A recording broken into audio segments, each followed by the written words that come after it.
सरकारी स्वास्थ्य विभाग की उदासीनता से निजी क्लिनिकों में डॉक्टरों का हो रहा है पलायन। एक ऐसा डॉक्टर जो निर्धनों का इलाज करना समझता है फक्र की बात। डॉक्टर हर्षवर्धन नहीं है किसी नाम का मोहताज, गरीबों की सेवा करना जिसे लगता है फक्र। बिहार के कई जिलों में है जिसकी अपनी क्लिनिक। नमस्कार, आप देख रहे हैं एपी न्यूज बिहार झारखंड। मैं हरीश पाठक। बिहार में सुशासन का राज और सुशासन के राज में अगर बात की जाए मेडिकल सुविधाओं की तो अपने आप में एक बहुत बड़ा सवालिया निशान खड़ा हो जाता है, क्योंकि बिहार के उप मुख्यमंत्री तेजस्वी यादव खुद अपने पास विभाग रखे हैं और विभाग रखने के साथ ही वो पहुंचते हैं सरकारी अस्पतालों में और डॉक्टर की व्यवस्था देखकर वो खुद उनके ऊपर चिल्लाते हुए नजर आए। आलम ये था कि डॉक्टरों को बुलाकर पीएमसीएच में वो काफी फटकारते हुए नजर आए।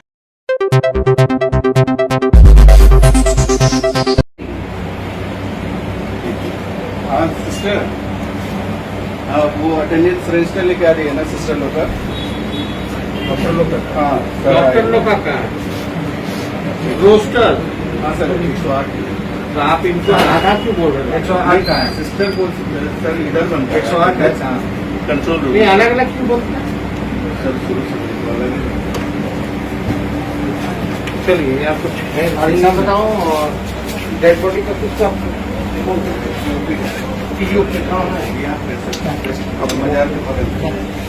से बावजूद एक डॉक्टर हमारे साथ ऐसे हैं जो कभी सरकारी अस्पताल में काम किया करते थे, कार्यरत थे, लेकिन अभी निजी क्लिनिकों में अपना एक अलग ही पहचान बनाए हुए हैं। जी इस वक्त हमारे साथ में है डॉक्टर हर्षवर्धन। आखिर डॉक्टर हर्षवर्धन क्या है, किस तरह से वो लोगों के दिलों तक पहुंच चुके हैं, ये जानने की हम कोशिश करते हैं। जी सर बताएं। नमस्कार सर, आखिर क्या ऐसा कारण हुआ कि सरकारी अस्पतालों से आपका मन रुष्ट हो गया और आप निजी क्लिनिक में अपनी प्रैक्टिस के लिए आ गए? देखिए, जैसा कि मैं बताया कि हमारे इंटर्नशिप पीएमसीएच में था, मैं वहाँ भी काम किया हूँ। उसके बाद फिर एम्स ज्वाइन किया था। वहाँ ट्रॉमा इमरजेंसी को बहुत अच्छे तरह से हम लोगों ने चलाया और इसके बाद फिर हम लोगों ने बिहार सरकार ज्वाइन किया था, जिसमें हमारा धरारा के बाद मुंगेर सदर में पोस्टिंग हुई थी। जो बिहार सरकार की व्यवस्था है या जो संचालन का तरीका है, इसमें और जो बड़े अस्पताल में काम कर चुके हैं, एम्स या और भी निजी बड़े अस्पताल में, कॉर्पोरेट हॉस्पिटल में जिन्होंने काम किया है, उनको बहुत ही असुविधा होती है। इसका 2-3 प्रमुख कारण है। एक तो सबसे ज़्यादा चिंता की बात ये होती है कि प्रॉपर तरीके से व्यवस्थित रूप से सभी इक्विपमेंट्स का ना होना, जो हमारे नज़र में है। तो अगर आपके पास, आप यूँ समझ लीजिए कि आप कोई जंग लड़ रहे हैं, आप बीमारी से लड़िए या फिर अपने सीमा पर लड़िए, तो जब तक आपके पास हथियार नहीं है तो आप जंग कैसे लड़ेंगे? खाली हाथ तो लड़ नहीं पाएंगे। सीमा पर तो हमारे ज़माने से तो हाथ मतलब मर ही जाएंगे अगर वो उनके पास हथियार नहीं रहेगा। तो सेम कंडीशन हमारा अस्पताल में होता है। अगर हमारे पास प्रॉपर वेंटिलेटर नहीं हो, प्रॉपर बैकअप मशीन नहीं हो, प्रॉपर नेबुलाइजेशन का मशीन नहीं हो, ईसीजी नहीं होता हो, डिफिब्रिलेटर शॉक देने वाली मशीन नहीं हो, ग्लूकोमीटर नहीं हो, तो हम लड़ाई कैसे लड़ेंगे? हम इलाज कैसे करेंगे?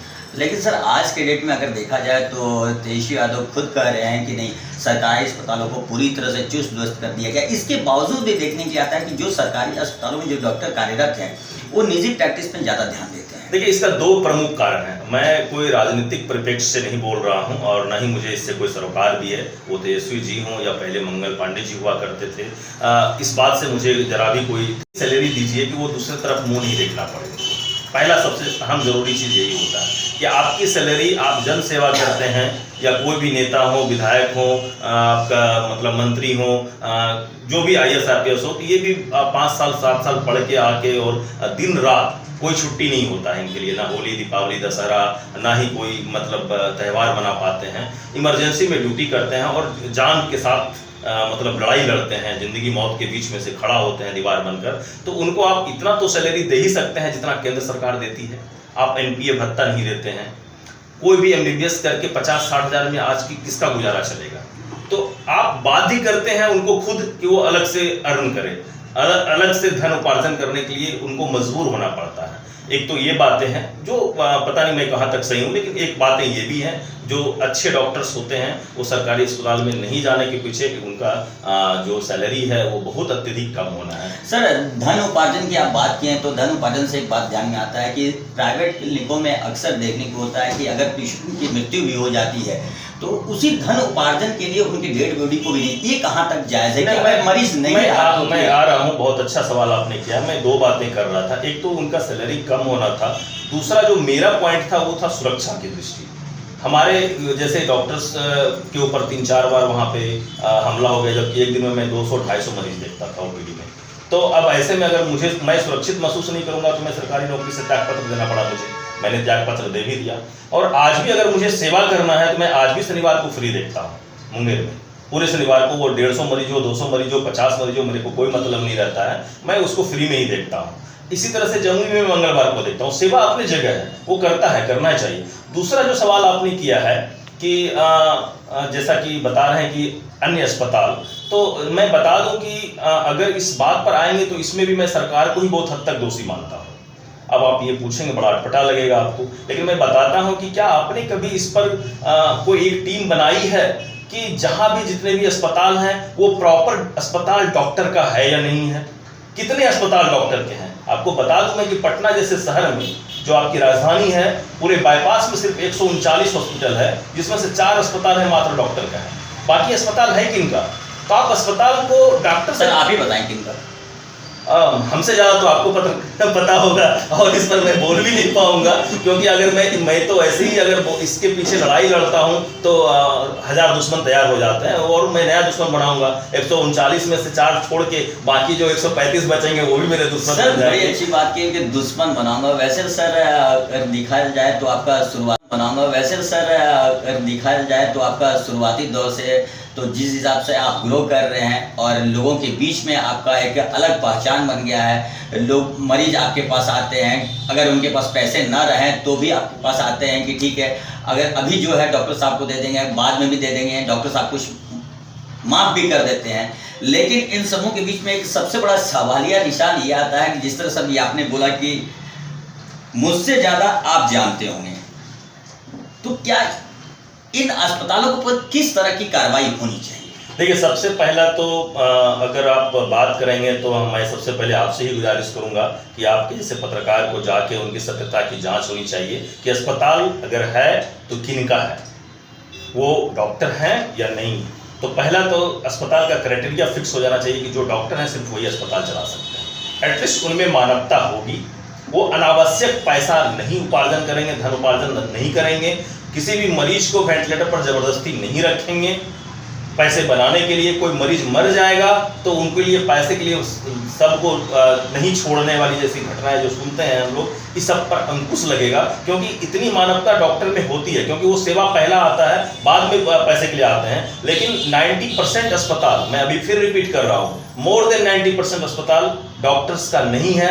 किनका है ये जांच की विषय वस्तु है, कौन संलिप्त है ये भी आप लोग बखूबी जानते हैं, बिना जांच किए सब कुछ जानते हैं। और कौन सा अस्पताल सच में मतलब हमारे क्लिनिकल एस्टेब्लिशमेंट एक्ट से संबंध है या नहीं है, वहाँ पॉल्यूशन का सर्टिफिकेट है या नहीं है, फायर का है या नहीं है, 24/7 ड्यूटी डॉक्टर रहता है या नहीं रहता है, एनेस्थेटिक्स रहता है या नहीं रहता है, सर्जन रहता है या नहीं रहता है, ये सब हर किसी को पता है। हमारे प्रिय नेताजी लोग से लेके हमारे जनप्रतिनिधि से लेके सभी पत्रकार बंधुओं को भी पता है। बट यही है कि दुश्मन कौन बनेगा, तो आप नहीं बन रहे हैं, नेताजी नहीं बन रहे हैं, लेकिन मैं प्रखर होकर बोलता हूं कि ऐसा है। क्या यही कारण है कि बहुत सारे लोग आपके, जिस तरह से आपकी पॉपुलैरिटी बढ़ रही है, उनकी तादादें भी बढ़ती जा रही है? जी बिल्कुल, बढ़ना चाहिए, और बढ़े तो मुझे इससे कोई फर्क नहीं पड़ता है। मैं ऐसे एक बात बता दूं कि अगर एक तरफ तालाब के एक छोर पर भेड़, बकरी, बाघ, भेड़िया, कुत्ता सब कोई एक साथ एक झुंड में पानी पी रहे हो, तो इसका ये मतलब होता है कि तालाब के दूसरी छोर शेर अकेला खड़ा है। मैं हूँ और ये आप समझेंगे, लेकिन मैं जो काम कर रहा हूँ वो करता रहूँगा। और चूंकि मैं जब से काम करना शुरू किया हूँ, मैं ऊपर वाले का बहुत ही आशीर्वाद मानता हूँ अपने ऊपर और पूरे संपूर्ण बिहार वासियों का, जो हमें इतना प्यार दे रहे हैं। जो 2-3 बातें मुझे सीलती थी, के ऊपर लुटेरा है, मौत का सौदागर है, पैसा सिर्फ कमाने जानता है, कोई समाज सेवा नाम का कोई चीज़ नहीं है, तो मैं आपको 1 बाय 1 बताता हूं कि मैंने जिस दिन मुझे लगा था कि ऊपर वाला मुझे आशीर्वाद देगा और मैं सक्षम होऊंगा कि अस्पताल खोलूंगा, तो पहला क्राइटेरिया मैं आपको बताता हूं जो मैं अपने अस्पताल में करता हूं, चाहे वो मुंगेर हो, जमुई हो, पटना में बन रहा है, आरा हो, इन सभी में कि अगर मरीज डेथ हो जाता है किसी भी मरीज का हमारे अस्पताल में, तो अस्पताल प्रबंधन उनसे 1 रुपये का भी डिमांड नहीं करेगा, चाहे वो बिल 1 लाख का हो, 10 लाख का हो। ये स्वयं उस मरीज के परिजन के ऊपर डिपेंड करता है कि वो उसको 1 रुपया देता है, 10,000 देता है, 1 लाख देता है। उसमें कोई बाध्यता नहीं है। मरीज के परिजन से उनका डेथ होने के बाद, देहांत होने के बाद पैसा का कोई डिमांड नहीं होता। सर एक आखिरी सवाल, अभी आपका एक वीडियो काफ़ी वायरल हो रहा है जिसे लेकर सुर्खियों में आप बने हुए हैं, तमाम प्रिंट मीडिया से लेकर इलेक्ट्रॉनिक मीडिया तक में काफ़ी चीज़ें लाइमलाइट में दिखाया गया, उस पर क्या कहना है सर? देखिए ऐसा है कि जैसे मैं आपको पहले ही बता रहा था, एक तो जैसे मैंने ये बात किया कि डेथ होने के बाद हम लोग कोई उससे पैसा नहीं लेते हैं। दूसरा, मेरे यहाँ जो अस्पताल में मैं जो अन्य जगह देखता था कि आरोप लगता है कि दवाइयाँ इधर से जाता है झोली में भर के और उधर से वापस दवाई दुकान में वापस आ जाता है। तो मैं आपको बता दूं कि मेरे अस्पताल में जितनी भी दवाइयाँ, चाहे वो आईसीयू हो, जनरल वार्ड हो, रूम हो, जितनी भी दवाइयाँ दी जाती है मरीज के परिजन के सामने ही दिया जाता है किसी भी परिस्थिति में। तो मेरा ये उद्देश्य था जो मैं आपको पहले ही बता रहा हूँ, क्रिस्टल क्लियर ट्रीटमेंट। तीसरी बात है, मरीज को अगर अपनी रिपोर्ट्स लेनी होती थी या कहीं और सलाह लेना होता तो उनको पेपर वर्क या उनको रिपोर्ट्स मांगने में नहीं दिया जाता था या फिर उनको घंटों दौड़ाया जाता था। तो मैं इसको भी ये अपने यहाँ दूर किया हूँ कि आप कभी भी अपने परिजन का सारा रिपोर्ट्स ले सकते हैं, सारा जांच ले सकते हैं। आपको सेकंड ओपिनियन चाहिए, थर्ड ओपिनियन चाहिए, वर्ल्ड के किसी कोने में किसी डॉक्टर से आप ले सकते हैं, आपको तुरंत पेपर मिलेगा। अब यहाँ पर एक चीज़ बोली कि जैसे आपने बोला था कि काफ़ी सुर्खियों में, तो मामला ऐसा था कि आप जिस तरह से आप भी एक मीडिया कर्मी तमाम जी, जैसा मैंने बताया तो हम लोगों ने ये सब सारी जो खमियां जो मुझे खलती थी सारे अस्पताल में किया। और जैसा कि आप अभी पूछ रहे थे कि सुर्खियों में बहुत सारी खबरें आती, तो मैं बता दूं कि इन सब चीज़ों से जिन किन्हीं को कुछ दिक्कत होती होगी तो साजिश तो वो होता ही है, और आप मीडिया कर्मी हैं बखूबी समझ सकते हैं। और मेरा काम है स्पष्ट रूप से इलाज करना, सही इलाज करना, सही जानकारी देना, और आरोप प्रत्यारोप का दौर चलता रहेगा।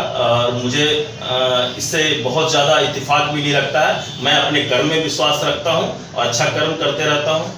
ये व्यवस्था जो पैरेलल चल रही है, गलत इलाज का आरोप प्रत्यारोप, ये सब कुछ अपने आप खत्म होता है कि अभी आप पूरे बिहार की अगर बात की जाए तो बिहार में कहाँ कहाँ आप सेवा दे रहे हैं, कौन कौन से मरीज, किस टाइप के मरीज आपकी सेवाओं का लाभ ले सकते हैं? क्योंकि आपने पहले ही बता दिया है कि हाँ, जिन्हें तकलीफ, आर्थिक तकलीफ भी है, उन्हें भी आप मदद कर रहे हैं, उनकी भी इलाज कर रहे हैं। देखिए, मेरा तो सपना है कि मैं अपने बिहार के पूरे 38 जिला में एक ऐसा मानक अस्पताल स्थापित करूं जिसमें ना अमीरी का मतलब होता हो, ना गरीबी का मतलब होता हो, बस इलाज से मतलब होता हो।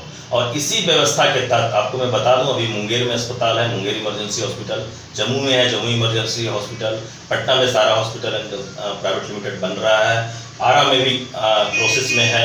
तो लगभग जहाँ भी अस्पताल है मैं पूरी व्यवस्था के साथ ही खोलता हूँ अस्पताल। यानी कि जैसा कि आप अभी देखे होंगे कि मुंगेर में अभी तक ब्रेन की सर्जरी कोई नहीं कर सका था, जितने भी स्वास्थ्य सेवा का हो चुका होगा, बड़े बड़े डॉक्टर्स हैं। तो अभी पहली बार हमने ब्रेन का सर्जरी एक ही दिन में दो ब्रेन की सर्जरी करवाया है, पूरी टीम को ले जाके पटना से। घुटना का प्रत्यारोपण हमने मुंगेर में पहली बार करवाया, पेस मेकर हमने मुंगेर में पहली बार लगवाया, बुलेट इंजरी था मरीज का, गोली मुंगेर में पहली बार हम लोगों ने निकलवाया, लेजर से सर्जरी हम लोगों ने पाइल्स फिस्टुला फिशर का पहली बार करवाया। तो ये चीज़ें ही अपने आप में बताती हैं कि अन्य कोई डॉक्टर अगर मुझे या मेरा बड़ाई नहीं करता है मेरे अस्पताल का, तो उसके पीछे एक आपसी प्रतिस्पर्धा हो सकती है, या फिर ये मलाल हो सकता है कि जो हम नहीं कर सके 20-25 सालों में, कि छोटा सा लड़का आके कैसे कर ले रहा है। जी बहुत बहुत धन्यवाद सर। इस वक्त एपी न्यूज़ से खास बातचीत करने के लिए हमारे साथ स्टूडियो में मौजूद थे डॉक्टर हर्षवर्धन, जिन्होंने बताया कि किस तरह से आखिर मामला है कि सरकारी अस्पतालों की व्यवस्था लचर आखिर क्यों है, क्योंकि वहाँ इक्विपमेंट्स नहीं है। जो इक्विपमेंट्स आज के दौर में चाहिए वो प्राइवेट क्लिनिकों में, जिस वजह से लोग मरीज प्राइवेट क्लिनिकों की तरफ अपना रुख करते हैं। लेकिन साथ ही साथ उन्होंने अपना एक सपना भी जिक्र किया कि उनके द्वारा एक ऐसे हॉस्पिटल का निर्माण किया जा रहा है जहाँ छोटे से बड़े सभी लोगों का वेलकम किया जाएगा, अर्थात सभी का स्वागत किया जाएगा। जिस तरह से कहना ये लाजमी होता है कि ऊपर अगर भगवान है, नीचे डॉक्टर को जिस तरह से भगवान का दर्जा दिया